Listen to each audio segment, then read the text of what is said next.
Well, good day to all of you out there. I'm delighted to be able to share a little of God's Word with you. And a text that I've got today, kind of dear to my soul, it's found in the chapter of Romans 13. Okay, now remember, 1 Corinthians 13 is the love chapter. Well, right in the heart of this chapter, verse 8 of Romans 13, it's got this verse that says this: owe no one anything except to love one another.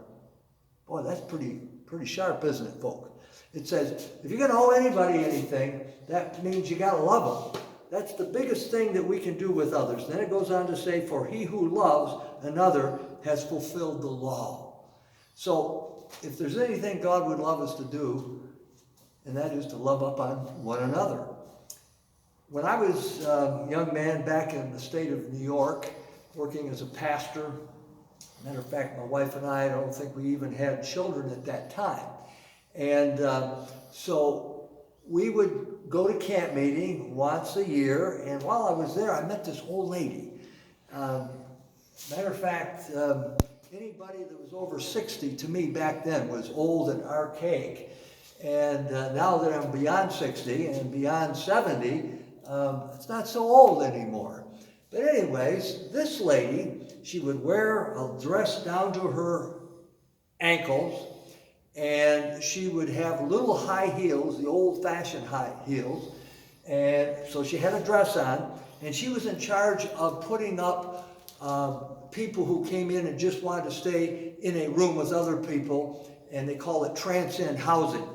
Her name was Mabel Vreeland. And she had been doing that all her life because she started her ministry there as a Bible worker and went all over the state.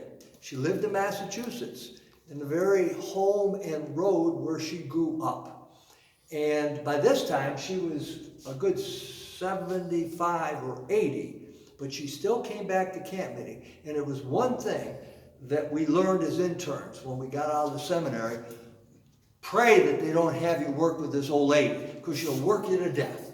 And she was about this tall, and she walked really fast and all this sort of stuff. And I grew to respect her because she loved everybody, but boy, she could give the orders, and the stuff she told you to do, nobody wanted to do.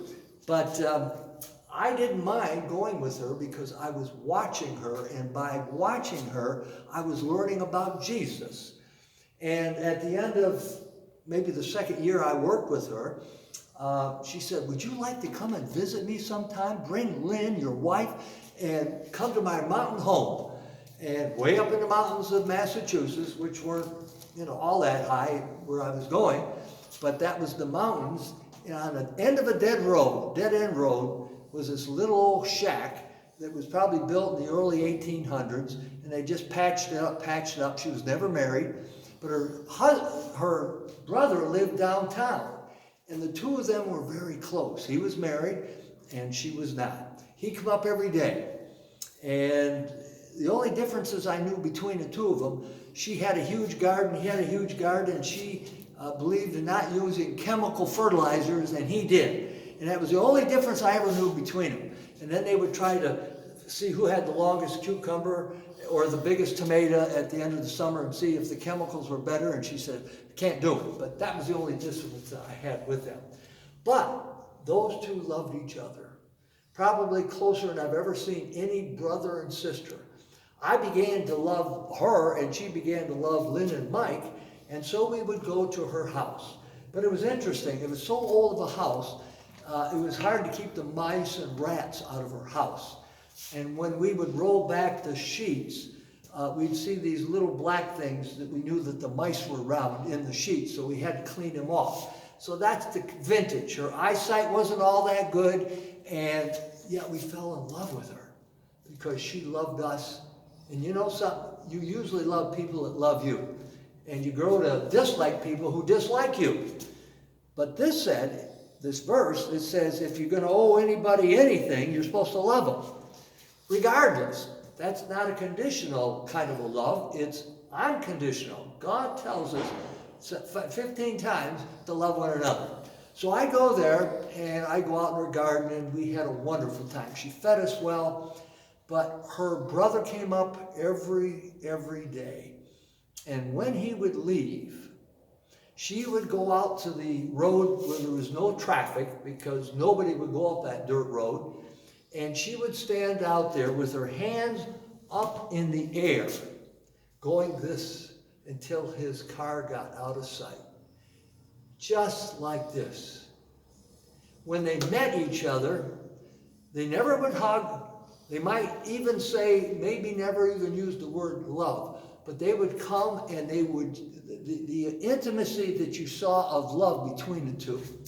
We believe it or not, both of them lived on and on and on and on. There's something about love that makes you live a lot longer. So I'm encouraging you to not forget that if you're in a marriage or any relationship, the best things that you can do with that person is in a relationship is when you meet them and when you say goodbye to them, make sure it is a long wave. And so in my neighborhood, when my wife is ready to go, she's backing out of the driveway, and then she's turning out her road. I'm just following the car, and then I begin to wave. She rolls down the window and she waves, and I think I'm old Grandma Vreeland. I start waving to my wife. If you want a relationship with God, make that welcome every morning be sweet. If you want to have a relationship with God every night before you go to bed, make that relationship sweet by telling him how much you love him.